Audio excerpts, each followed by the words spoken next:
Avabot is a science fiction film written and directed by my brother, Jamie Surgener. Action.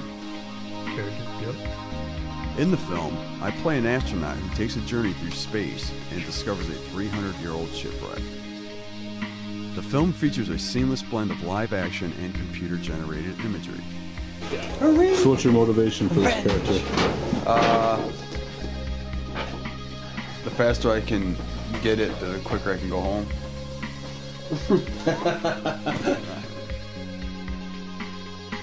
Being a true labor of love, Surgener has created a world within the film by building props and sets, as well as writing and composing an original score. Avabot came from my interest in shipwreck diving and my passion for science fiction. Some of my favorite films are Aliens, T2, pretty much everything James Cameron has made. Others are Star Trek The Motion Picture, RoboCop, 2001: A Space Odyssey, anything involving man and machine. For me, making Avabot is very much me and my brother still pretending to be astronauts and robots just like we were kids. I'm not sure if anyone will notice, but I actually modeled my robot's face to look like my face. You don't have to look too hard to see the influences in my film. My brother is like the astronaut from the $6 Million Man. My set looks like Alien. My ships are similar to those from Alien and Star Trek. My robot's like the Terminator endoskeleton. It's actually a cross between that and the Bjork robot from All Is Full of Love.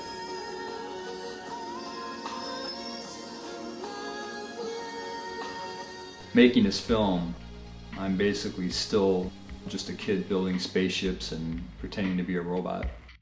Construction of the set took nearly 6 months to complete using scrap wood, metal, and off-the-shelf items. Many sections of the set were items disguised to look like parts of a spaceship. The console of the ship was created from a discarded auto show display and was integrated with second-hand electronic equipment, some of which were either donated or acquired from thrift stores and resale shops.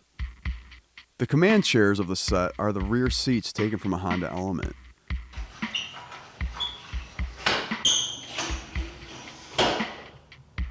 In one part of the film, I wear a spacesuit to explore spaceship wreckage. The suit is a combination of second-hand clothing and sporting gear. Sweater, snowsuit, elbow braces, snowboarding boots, hockey gear, gloves. The helmet is a modification of 3 bicyclist safety helmets, all joined together to make a single piece. One of the most interesting parts of the costume is the jetpack, which, like the set, was created using objects from second-hand stores and thrift shops. The jetpack was derived from a baby bath seat, complemented by a stylized food tray, photo emulsion tube, and a plastic pie plate. Paint and electrical wires made the jetpack look very convincing, but the one thing that sells the illusion of the jetpack igniting was the inclusion of a 500-watt halogen work lamp. When turned on and pointed directly into a camera lens, the light creates a tremendous flare, filling it with a burst of bright light.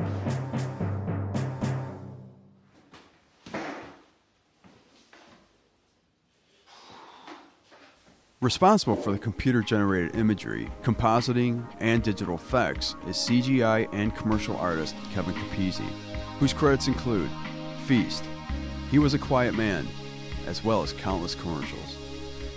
Using CG models designed and built by director Jamie Surgener, Kevin Capizzi brings the CGI to life using his expansive skills, texture mapping, animating, and compositing.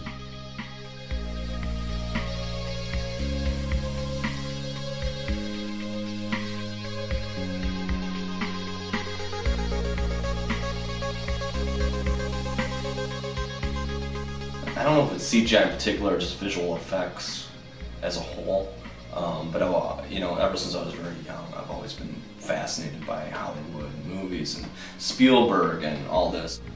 As soon as Jamie told me what he was doing for his project, I was totally captivated. He wanted to build actual robots, like mechanical robots, and I'm like, dude, you know what we can do? We can do this in CG. It'll be all fluid. We can composite it into live action.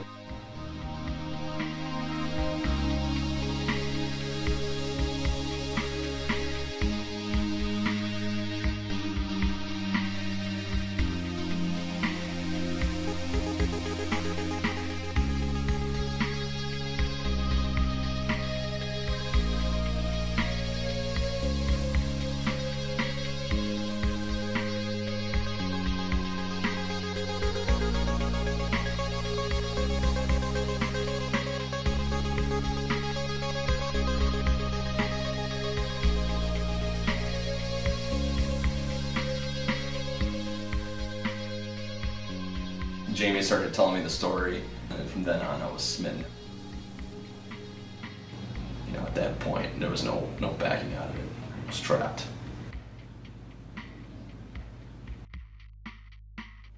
I've been involved in music pretty much all my life, and I've written many things over the years on piano, drums, and guitar. But for my film Avabot, I wanted to create music that had a full orchestra sound. This was a challenge because a small orchestra has approximately 40 different instruments. I needed to create melodies for each of those instruments, as well as understand how those instruments are played and what range to play in. It's very important to understand the range of those instruments because when you play them through electronic keyboard, you can play them beyond their natural range. And my goal was to make this synthetic orchestra sound as real as I possibly can.